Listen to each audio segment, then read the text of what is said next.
Mrs. Gușilov, we start this interview trying to find out to what extent one big theory or one big story is true, or is it just a story in the press, namely that following the European elections and the political difficulties of the governments and in Germany and France and between them, following the rise of Poland in our region, and following the fact that already negotiations for EU accessions take place with Moldova and Ukraine, somehow the center of power in Europe is moving to the east.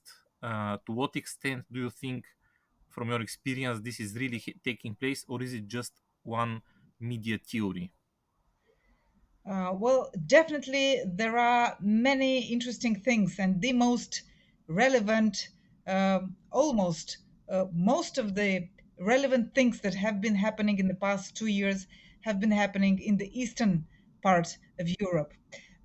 So definitely, this has put more, let's say, more focus and highlight our region more than before. First of all, because of the ongoing conflict next to to Europe's eastern border, and the second part because of the response that has to be and that is articulated and updated periodically, the response of the EU and NATO of the Western world, which response targets and has to do with this part of the world. So yes, definitely, what is happening in Ukraine, what has been happening for the past 2 years, is shifting the center of gravity.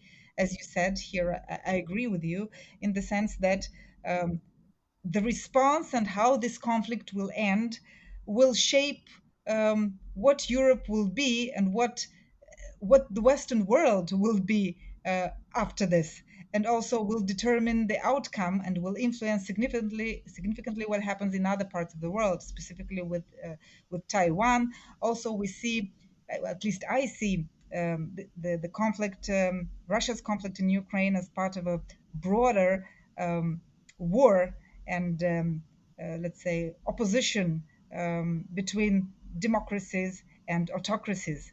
Another front of this very same war is now in the Middle East, between Israel and the Iranian tentacles in the form of Hamas and Hezbollah. Um, so, yes, this region and what is happening for the past 2 years in our region will redefine what the West is and what place Europe will have in the world. So a lot depends on our response and our willingness to support um, Ukraine against Russia. So to the extent that we manage to live up to this task and see this conflict end in a just peace, right? Not just push Ukraine into submission towards Russia. So to the extent that Europe and the Western world succeeds that, I think will be seeing not only a new Europe, but also indeed a much more significant Eastern Europe uh, as part of the EU bloc as well. Okay, so I understand that in your view, the importance of our region increases, but how should the countries, especially countries like Romania and Bulgaria, react to that? Or what does it mean for them, this growing importance? Maybe it's not only positive thing, maybe also it is more complex than that. Well, I think, and what I see is a discrepancy between, how the eastern flank approaches this very issue. For instance, how the northeastern countries, the Baltic states and Poland, deal with that. They're also part of the larger North European ecosystem, which also includes Sweden, Finland. So there is a very strong cooperation taking place in that part of Europe. So in the northeastern part of Europe's border, right, with the eastern neighbors, and a, a somewhat weaker cooperation is taking place in the southern part. So We see Romania, Bulgaria, Turkey, not that, let's say, articulate. And sometimes in Romania's case, hiding what we really do for Ukraine, not saying publicly, but boasting that we do a lot, but we don't say it. Bulgaria again has domestic problems. Um, Turkey again sometimes looks more like Russia's friend than and behaves more like Russia's friend than a NATO member country, um, right? So this is not out of love for Russia, we might assume, but out of economic interest. Because Turkey gained a lot being a middleman in the past 2 years between Russia and the West, and maneuvering between the sanctions imposed by the West and helping Russia evade them, right? So you see much more, let's say, um, a much more chaotic development here on the southern border, in the southern part of the eastern flank, Europe and NATO's eastern flank, southeastern flank. Then and you see much more cohesion and determination and commitment and publicly saying what they think, and very strong support for Ukraine in the north, as opposed to the south part of Europe. Even if countries like Bulgaria did provide a significant military support in 2022 to Ukraine, even if Romania says that it is doing a lot but doesn't say what, and Turkey kind of playing more for itself than for the NATO alliance of which it is a part of. So this is what I'm seeing. What is the explanation for this more complex, if I may say, position of the countries on the southern part of the eastern flank? They are also NATO and EU countries, so one could imagine that they have obligations, or they have also Western European investments or Western investments in them. So, what is the reason for this different position than the northeastern countries? I think you have much more kinship and historical, let's say, maybe affinity between the northeastern countries in Europe than between, let's say, Romania, Bulgaria, and Turkey. Right? What unites Romania and Bulgaria? Let's say it's the Orthodox faith, but then we have in this axis you can include also Greece. But in a way, I see these countries as more like a, let's say, soft underbelly of Europe, and the region most likely to fall in the event of an attack, and the region which Russia would have less problems attacking than if Russia decides. And we have seen in the last 2 3 days the hearings in the German parliament, in which the chief of intelligence services are saying that it is very likely for Russia to attack NATO or a NATO country sometime around 2030. While most of this attention is focused on the north, I think there things are much more advanced in terms of societies and economic preparations, military investments, and the countries, let's say, less prepared to withstand or to face such an attack, I think would be Romania, Bulgaria, Greece. Uh, should such a thing happen, I think this is the soft axis and the most vulnerable place on the eastern flank, in my opinion. Okay, in this situation, which you just described with differences between north and south on the eastern flank, um, to what extent the idea for greater regional cooperation, also between north and south on the eastern flank of NATO and part of Europe, to what extent does it make sense? And do you see any push into that direction? I think cooperation is always better. Um, than competition, especially if you talk about EU member countries among themselves or NATO member countries. But before we cooperate with the northern countries, I think the first order of business should be to cooperate, with the neighboring countries, right? So Bulgaria, let's say Ukraine, Turkey, right? So it makes sense first to kind of create some um, joint areas of interest and common actions and common projects first between these countries, and then as the second order of business, talk about greater south north or north south cooperation with the countries like Poland or the Baltic states, because the way I perceive them, they are much more advanced in organizing themselves on a regional level than we are here in the south, right? And that means everything from, let's say, military cooperation to economic projects to infrastructure, joint infrastructure projects. That means going ahead and making all the investments with all the available money which currently we have for our region. I'm speaking and I'm thinking specifically about Romania, because after 2027, this stream of money will dry up. The available funding will not be the same. Its level will drop.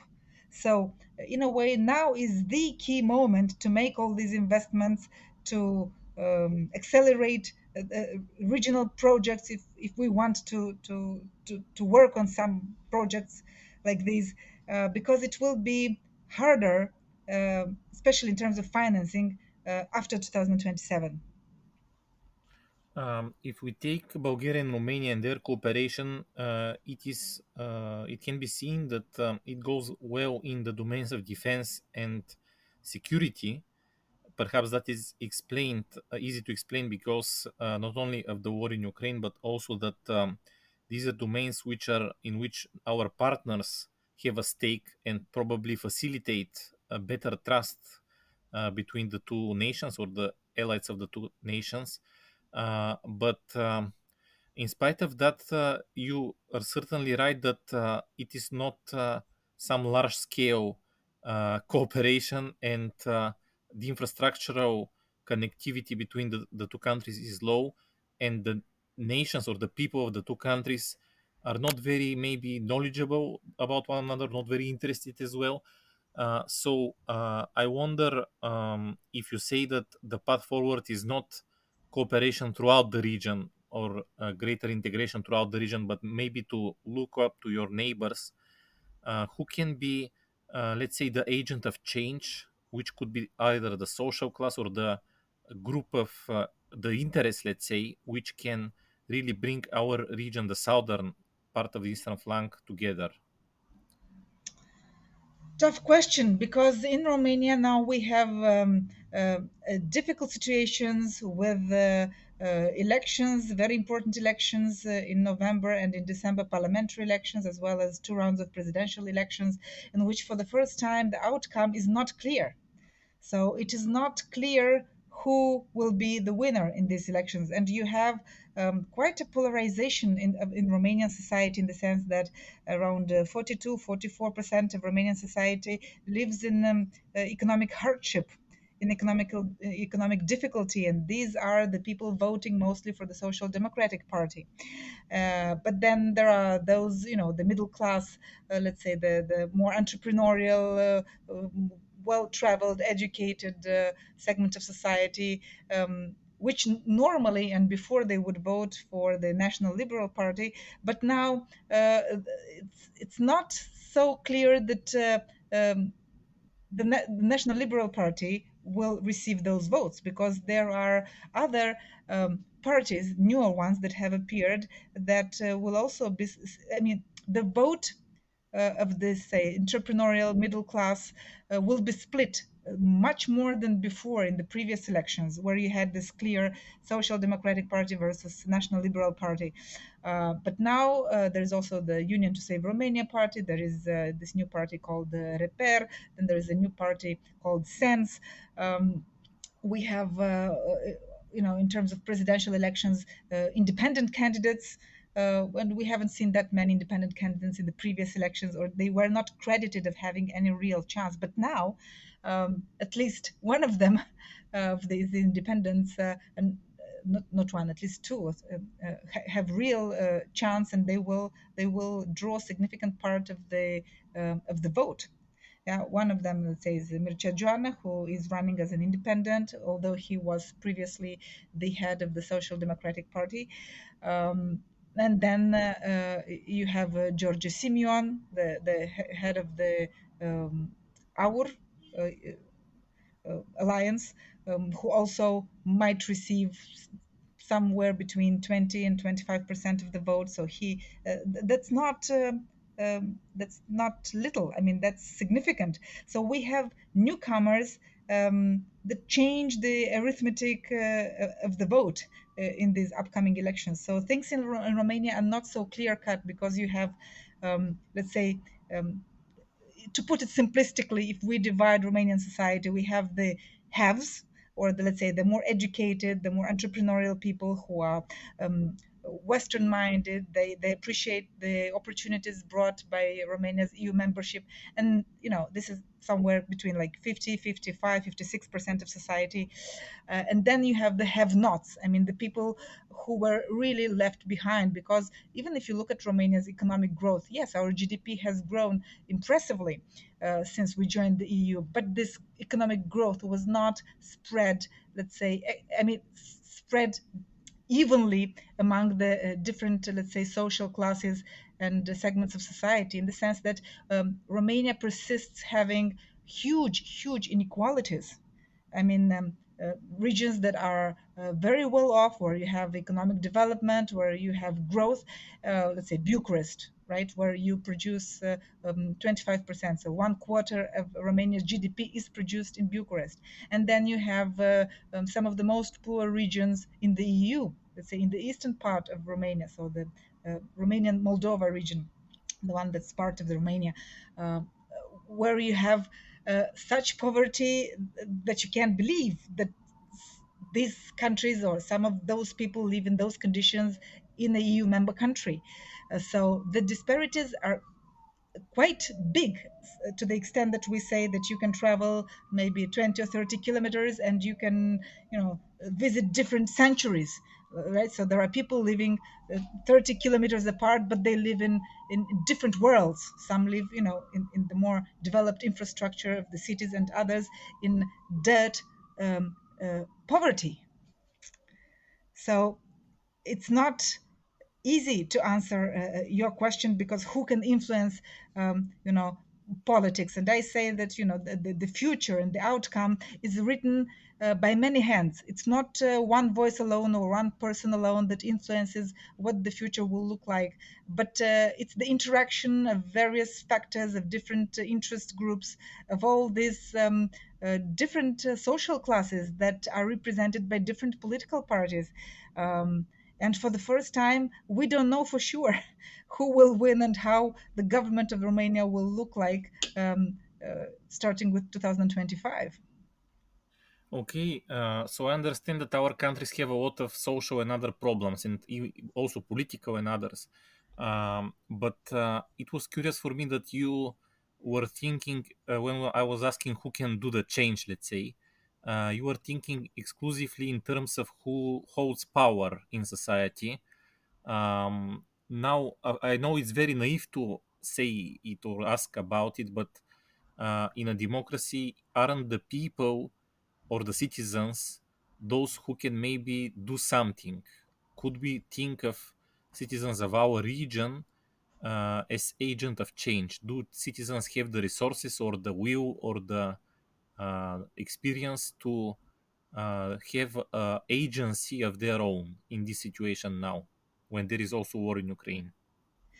They do have a certain degree of agency, but we should not overestimate that power, because for as much, support that was poured towards building a strong civil society in Bulgaria, but also for that matter in Romania and in Bulgaria as well, uh, still this sector is very fragile, and the many problems that you know exist in our countries make it very difficult for this let's say NGOs, because these are the, let's say, bodies which have a more organized and articulated let's say existence, right? So it's not one individual voice, but a point that unites citizen interests based on a topic, based on, I don't know, policy, or the desire to do good and change the communities where you live. But I would say that this 30 years of independence, post communist independence, were not enough to create a strong civil society, because civil society organizations still depend to a great degree to they depend on funding, right? So they depend on um, lines of financing or some Western foundations. Many of them no longer, especially the American ones, no longer see our region as a priority region. And this happened sometime around 2013, 2014. They no longer think that we are a priority area for them to focus their efforts for democracy promotion. They see that, Romania, Bulgaria, so the um, Eastern European countries already as countries that should have already graduated. So they have had 20 years of help from the Western world, and now we should be able to walk and develop on our own two legs, right? So, but the truth is that the civil society organizations, they are not as strong if they have to depend on grants, and from year to year they still live this in this precarity, and their business or model of existence uh, did not become self-sustainable, right? So as long as they are dependent, let's say, on grants for for their activities. So as long as they depend mostly project driven and project financed. I'm curious to continue a bit this issue because, okay, I understand that maybe the West is not so interested to fund the NGO sector in our region now, but we have examples in Romania when donations from citizens led to the construction of a hospital for children, and they gathered tens of millions of euro, which were governed and received, and the hospital was built by an NGO. And also you have situation in which mayors of Bucharest and Timișoara have had origins from the NGO sector. You have media which are somehow maybe NGO media. And maybe the list could continue, even the fact that there is an investigative media in Romania which has a budget of million euro, and the enormous part of this budget is donations. For me, that is also a sign that maybe Romania and its NGO sector, including its civic sector, its investigative journalism, they have public and they have critical mass in terms of people who support them or see sense in their activity. So doesn't that change a little bit the perspective on the NGO sector in Romania? It's interesting that you bring this perspective, from outside the country. So from a little bit more far away, you see the positive developments that we have had, which of course I cannot deny. But I would say this amazing success that we have had with building this private hospital is not so much, let's say, the success of the NGO, because the NGO was so strong. It's much more, I think, personality driven. So you had two very determined women who tackled a problem that no one dared to tackle, and who resonated with large sways of Romanian society, because that's a problem that everyone encounters or comes across, especially if you have a family, you have kids.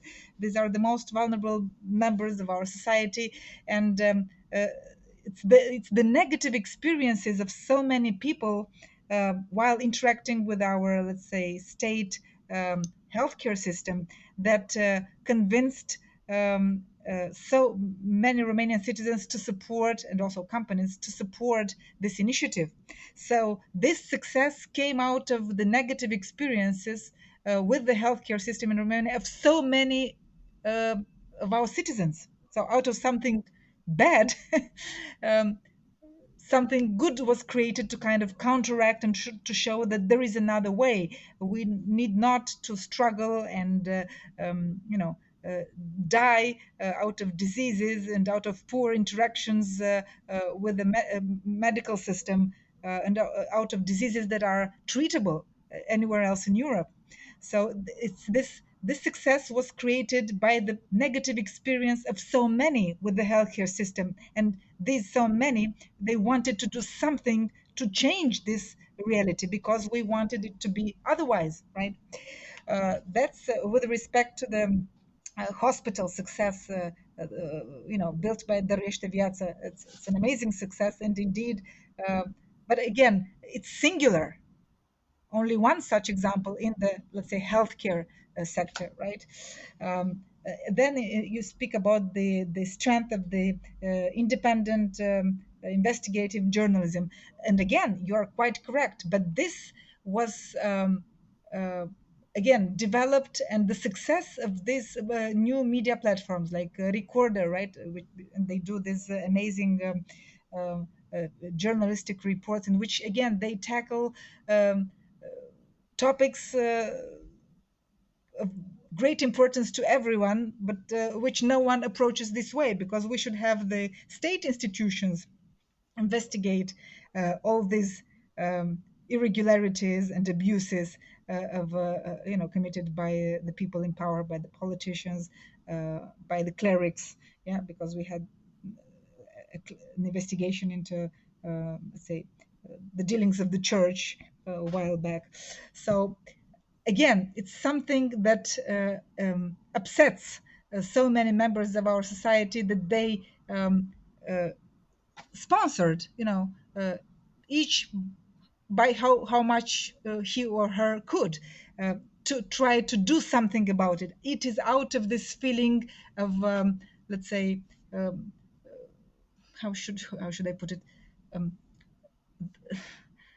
of helplessness, you know, that people, especially the rising middle class, the more educated people, the more Western-minded side of our society, they support these new media platforms and independent journalism, because all the other media outlets are captured by business interests and by political interests, and is silent on so many important topics.